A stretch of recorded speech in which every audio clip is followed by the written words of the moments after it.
Buenas compañeros, aquí Dredd y el día de hoy les voy a hablar sobre la tercera temporada de Jujutsu Kaisen. Si se preguntan por qué no hice un video por cada capítulo que se estrenó Jujutsu Kaisen, pues la verdad tengo que admitir de que me agarró por sorpresa que empezase en enero esta temporada. Aparte que todos los memes que han visto con respecto al 2026 son bastante ciertos. Justamente enero también me agarró fuerte, en la cual me ha sido muy difícil el poder organizarme con todas las cosas que estoy haciendo. Y cada mes pareciera que se pone peor, solamente que tengo que reorganizarme mejor para que las cosas se den de una forma más óptima. Así que decidí hacer más bien un solo video hablando únicamente de toda la temporada. De todas maneras pienso prepararme para lo que viene con Bleach, pero bueno, en fin. Así que antes de comenzar con este video les pido por favor que se suscriban y den like a este canal, que es una forma de agradecimiento para mí como creador de contenido. También les pido que le den click a la campanita, de esa manera el algoritmo sabe que yo subo un video. De todas maneras les aviso que subo un video cada domingo, lunes y un short los martes. Así que con todo ya dicho, vamos a comenzar la tercera temporada de Jujutsu Kaisen. En este caso vamos a hablar sobre sus temas más importantes, que vienen siendo el personaje de Maki, la animación, el cómo se desarrollaron muchos de sus elementos y las ciertas polémicas que ocurrieron alrededor. Al mismo tiempo, para mencionar cómo se comportaron estos personajes en esta temporada. Vamos a hablar por uno de los personajes que muchos idolatran por internet, que viene siendo el personaje de Maki. Este arco es bastante crucial para el desarrollo del personaje, siendo así que Maki le pone fin a un clan completamente obtuso en cuanto a su forma de actuar, tanto culturalmente y con sus propios semejantes. Lo que les hizo Maki al clan Zenin era algo que estaba destinado a pasarles. Esto se ve con el personaje de Toji, un personaje con el cual se termina comparando bastante a Maki. Por este tipo de cosas es que muchos dicen que Yeye le gusta el personaje de Toji, aunque conociendo a Yeye dudo mucho que tenga personaje favorito. Aunque los únicos personajes por los cuales Yeye mostró algún tipo de agrado vendrían siendo Nanami y Miwa. Con Toji es especulativo de los fans, pero no lo descargo tampoco. En fin, con eso, volviendo con la destrucción del clan Zenin, en mi opinión fue una de las mejores y estuvo plagado de acción. Esto fue uno de los momentos más divisivos con respecto al fandom en occidente y el fandom japonés. Teniendo en cuenta que la cultura japonesa son más de lectura, se puede decir que esto es más que todo en Asia general, en las cuales los capítulos en donde hubieron más charla para ser explicativos con respecto a cómo se iba a formar la trama fueron más apreciados por este sector, muy distinto a occidente. Tengo que admitir que el estudio de animación hizo un trabajo bastante bueno para que estos momentos en donde fueron bastante explicativos lo hicieron para que fuera lo más dinámico posible, para que los fans no se aburrieran, teniendo en cuenta que leer esto en el manga es simplemente mucho texto. Admito que en el anime lo hicieron más dinámico, se nota el esfuerzo del estudio de animación, pero aún así fue poco valorado aquí en occidente, lo cual cuando entiendes las dos culturas obviamente esto es un resultado bastante predecible, pero aún así no deja de ser divisivo. Volviendo con Maki, la destrucción del clan Zenin es un punto muy importante para su desarrollo y para otras cosas que va a tener más adelante, salvo para la batalla final. Para aquellos que se vieron el manga saben a lo que me estoy refiriendo, así que no voy a decir spoilers, solo diré que estamos viendo el pic del personaje. Por otra parte, hablando de otro personaje aparte de Maki, pero también ligado al clan Zenin, vamos a hablar de Naoya. Este es el personaje más alucin de toda la serie, y en mi opinión tengo que darle créditos a Yeye Akutami. Este tipo tiene un talento para hacer buenos personajes que sean odiados. Naoya es uno de los personajes que fue hecho para ser odiado. Con sus expresiones, con toda su personalidad, este tipo es desagradable y me gusta como antagonista. Las palizas que recibió en toda la serie eran completamente predecibles, en especial la que le dio Maki. No voy a negarle que Naoya es fuerte, pero vamos, este tipo ni se acerca para ser la sombra de Toji, y eso que odio a Toji, pero hasta yo sé de lo fuerte que es el padre de Megumi. Pero lamentablemente no será lo último que veamos en Naoya. No voy a decir spoiler si eres de los que está siguiendo el anime, pero no será lo último. Ya cambiando de personajes, en este caso vamos a hablar de Megumi, Yuji y Okotsu. Honestamente tengo que decir de que estos tres personajes se movieron bien en la temporada. Lo único que me doy cuenta es que Megumi era el más débil de los tres. No voy a negar de que el talento de Megumi con las sombras es buena, pero si tengo que comparar desde el inicio de la temporada a cómo terminó, los personajes que más vieron pelea, los personajes que más aguantaron los combates y todavía estar al 100% para el día siguiente fueron Yuji y Yuta. Hay un pleito en los fans con respecto a quién es el verdadero protagonista de Jujutsu Kaisen y siempre ponen a estos dos personajes, pero la verdad, en mi opinión, ya que sé un poco más con respecto a aspectos de escritura,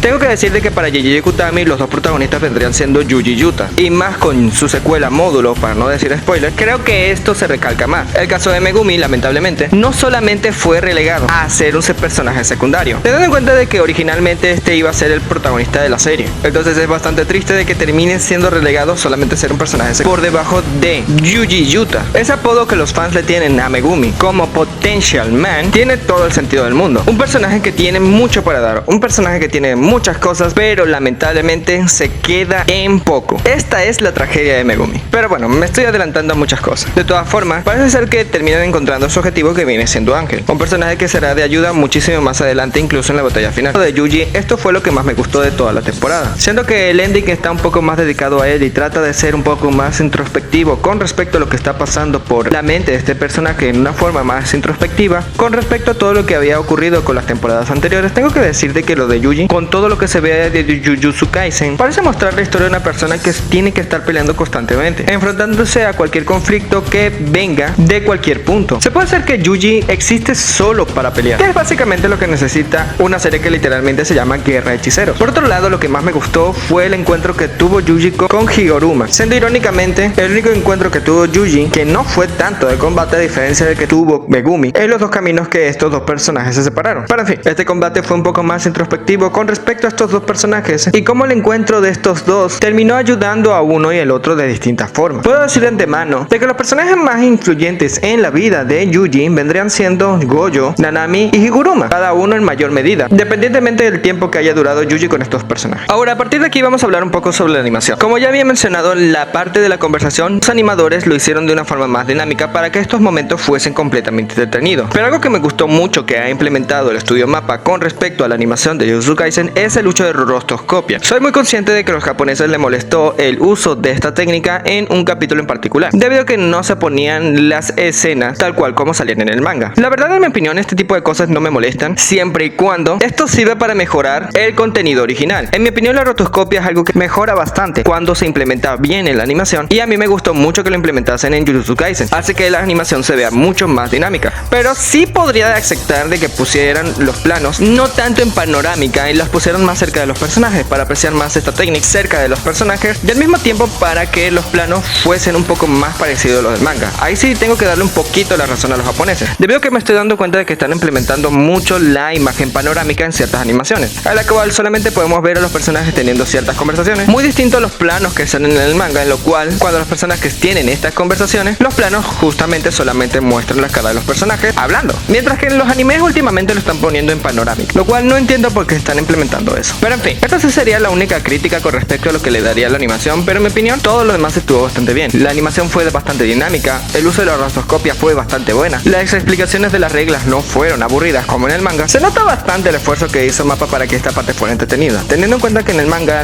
este arco fue bastante dropeado, debido a que los Curling Games debieron haber sido una especie de torneo. Según alguna entrevista que dio el autor, él menciona de que se arrepintió de la estructura que le había dado justamente a los Curling Games. Viendo las cosas en retrospectiva, creo que haberlo hecho como un torneo, él le daba más oportunidad para desarrollar algunos otros personajes y ser más introspectivo, cosa que se le ha criticado bastante a Jujutsu Kaisen, que no es tan introspectivo con sus personajes. Y creo que hasta el mismo JJ reconoce de que se ha centrado mucho más en la estructura y no tanto que los personajes se sientan personajes. Creo que de haberlo hecho así, este arco no hubiese sido tan dropeado como fue en su momento. Ahora, ¿por qué JJ tomó esta decisión de hacerlo de esta manera? Pues en mi opinión, creo que no estaba pensando bien las cosas, teniendo en cuenta que para este momento JJ Akutami tenía problemas físicos. Es algo que muchos fans de Jujutsu Kaisen deben saber, y es que JJ Akutami siempre ha tenido como problemas en su cuerpo que se ha visto lamentablemente en su trabajo. Es decir, para que sepan, justamente después de que Maki termina eliminando al clan Zenin, el autor se dio un descanso bastante largo. Estos problemas de salud que ha tenido JJ se han repercutido en Jujutsu Kaisen, muy posiblemente las decisiones que haya tomado el autor simplemente para poder darse un descanso, y es algo que quiero que tomen en cuenta cuando terminen de verse Jujutsu Kaisen, ya sea en el manga o en el anime. Así que no tengo más nada que agregar con respecto a esta tercera temporada. Me gustó bastante, me hubiese gustado hablar de esta tercera temporada por capítulos, pero tengo que decirlo, el 2026 no es juego. A todos aquellos que le estén pasando mal en este año les deseo suerte y también que la pasen bien. Así que esto sería todo, no tengo más nada que decir. Pueden comentar lo que quieran en los comentarios. Si quieren hacer alguna recomendación con respecto a un anime o seguir hablando de Jujutsu Kaisen, pueden hacerlo con tranquilidad en los comentarios. Los estaré leyendo y puede que les responda. Aquí Dredd, no se olvide de comentar, suscribirse, seguirme en Instagram y Twitter, compartir este video y dar like. Aquí Dredd, nos vemos.